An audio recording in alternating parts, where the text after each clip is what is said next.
Everyone, welcome back in my channel. तो हाजिर हूँ मैं फिर से एक न्यू इंटरेस्टिंग मोरल स्टोरी के साथ। वीडियो के एंड तक बने रहिएगा। बहुत सारे न्यू वर्ड्स एडवांस लेवल के आपको इस स्टोरी में मिलेंगे। इसके साथ ही स्टोरी को रीड करना और इंग्लिश वर्ड्स के करेक्ट प्रोनाउंसिएशन के बारे में भी आप इस वीडियो में सीखेंगे।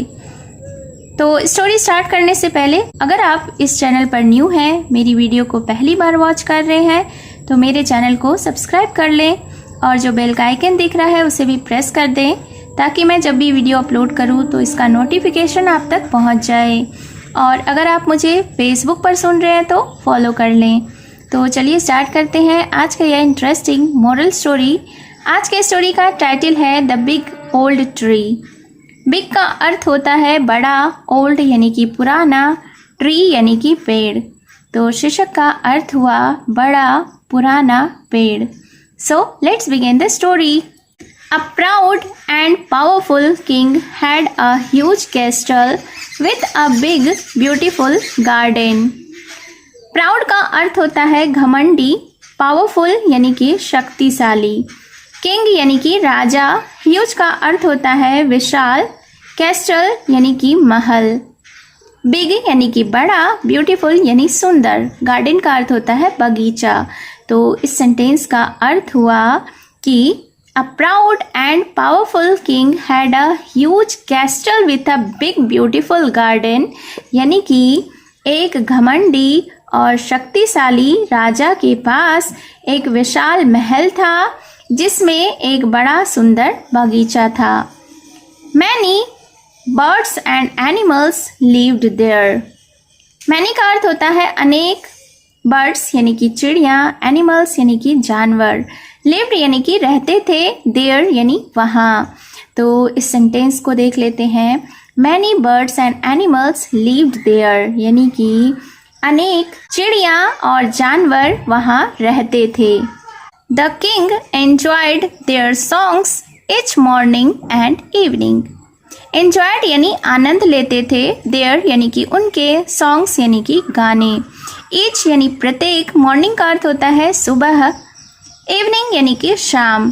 तो इस सेंटेंस का अर्थ हुआ कि the king enjoyed their songs each morning and evening, यानी कि प्रत्येक सुबह और शाम राजा उनके गानों का आनंद लेते थे। The only thing that bothered him was a big old tree in the middle of the garden.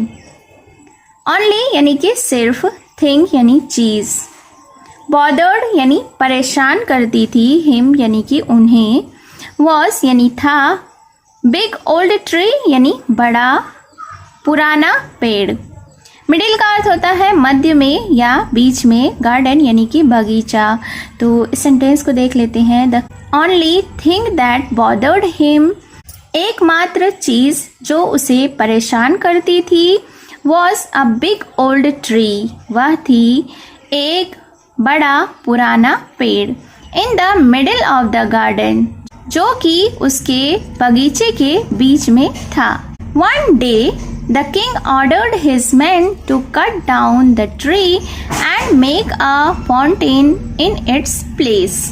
One day यानी एक दिन, ordered यानी कि आदेश दिया, men यानी कि व्यक्ति, his men यानी उसके आदमी को, cut का अर्थ होता है काटना, tree यानी कि पेड़, make यानी बनाना, fountain का अर्थ होता है फव्वारा, place यानी कि स्थान या जगह। तो इस सेंटेंस को देखते हैं। वन डे यानी एक दिन, the king ordered his men, राजा ने अपने आदमियों को आदेश दिया, to cut down the tree, पेड़ को काटने का, and make a fountain in its place, और उसके जगह पर या उसके स्थान पर फव्वारा बनाने का। Then the garden started looking extremely beautiful and divine. Then यानी कि फिर या तब, started यानी शुरू हुआ, looking, started looking यानी दिखने लगा, extremely यानी कि अत्यंत या बहुत, beautiful यानी कि सुंदर, divine यानी कि दिव्य या भव्य। तो इस सेंटेंस को देखते हैं। देन यानी फिर the garden started looking extremely beautiful and divine, यानी कि बगीचा अत्यंत सुंदर और भव्य दिखने लगा। Sadly, within a few days, the birds, the butterflies, and the animals stopped coming to the garden. Sadly, यानी कि दुख की बात है।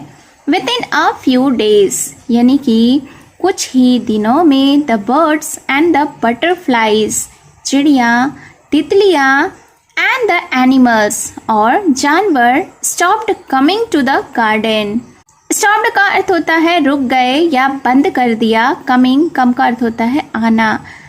तो इस सेंटेंस को देखते हैं कि सैडली यानी दुख की बात है। Within a few days, कुछ ही दिनों में, the birds, the butterflies and the animals stopped coming to the garden, यानी कि पक्षियों ने, तितलियों ने और जानवरों ने उस बगीचे में आना बंद कर दिया।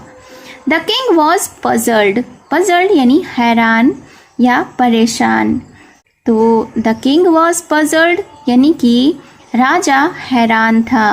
Then his voice minister said, voice का अर्थ होता है बुद्धिमान, मिनिस्टर यानी कि मंत्री, सेड यानी कि कहा।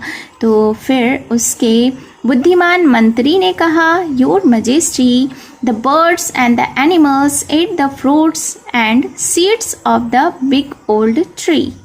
क्या कहा? मंत्री ने राजा से कहा कि योर मेजेस्टी यानी महामहिम, the birds and the animals at the fruits and seeds of the big old tree, यानी कि चिड़िया और जानवर उस बड़े पुराने पेड़ का फल और बीज खाते थे। The butterflies and the bees drank nectar from its flowers. Butterflies का अर्थ होता है तितलियाँ, बीज यानी कि मधुमक्खियाँ, ड्रैंक यानी पीती थी, नेक्टर का अर्थ होता है रस, फ्लावर यानी कि फूल। तो फिर उसके बाद मंत्री ने राजा से कहा कि the butterflies and the bees drank nectar from its flower, यानी कि तितलियाँ और मधुमक्खियाँ इसके फूल से रस पीती थी। With the big tree gone, they moved to another garden. With the big tree gone, यानी कि बड़ा पेड़ चला गया, इसके साथ ही they moved to another garden. वे दूसरे बगीचे में चले गए। The king realized his grave mistake. Realized यानी कि एहसास हुआ। ग्रेव का अर्थ होता है गंभीर, मिस्टेक यानी कि गलती। तो the king realised his grave mistake, यानी कि राजा को अपनी गंभीर गलती का एहसास हुआ। He immediately ordered his men to plant more trees in the garden and all around his kingdom. Immediately का अर्थ होता है तुरंत ही, ऑर्डर्ड यानी कि आदेश दिया। प्लांट का अर्थ होता है लगाना या रोपना। मोर ट्रीज यानी ज़्यादा पेड़। ऑल अराउंड यानी चारों तरफ, किंगडम यानी कि साम्राज्य। तो फिर उसके बाद क्या हुआ? He immediately ordered his man, यानी कि उसने तुरंत ही अपने आदमियों को आदेश दिया to plant more trees in the garden, बगीचे में और अधिक पेड़ लगाने के लिए। And all around his kingdom, और उसके राज्य के चारों तरफ पेड़ लगाने के लिए। Moral of the story is you should always realise the importance of what you have. Always का अर्थ होता है हमेशा, रियलाइज यानी एहसास करना, इम्पोर्टेंस यानी कि महत्व। तो इस स्टोरी का, इस कहानी का यह नीति है, यह मॉरल है कि you should always realise the importance, यानी कि आपको हमेशा इसके महत्व का एहसास होना चाहिए।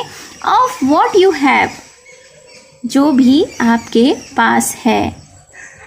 So it was the short moral story. उम्मीद है आपको यह स्टोरी पसंद आई होगी और आपने बहुत सारे न्यू वर्ड्स भी सीखे होंगे। तो कमेंट बॉक्स में ज़रूर बताएं कि आपको यह स्टोरी कैसी लगी और मेरा यह प्रयास कैसा लगा। तो अगर आपने अभी तक मेरे चैनल को सब्सक्राइब नहीं किया है तो जल्दी से चैनल को सब्सक्राइब कर लें, बेल का आइकन भी हिट कर दें और अगर आप मुझे फेसबुक पर सुन रहे हैं तो फॉलो कर लें। तो मिलती हूँ मैं फिर से एक न्यू इंटरेस्टिंग मोरल स्टोरी के साथ। Thank you for watching.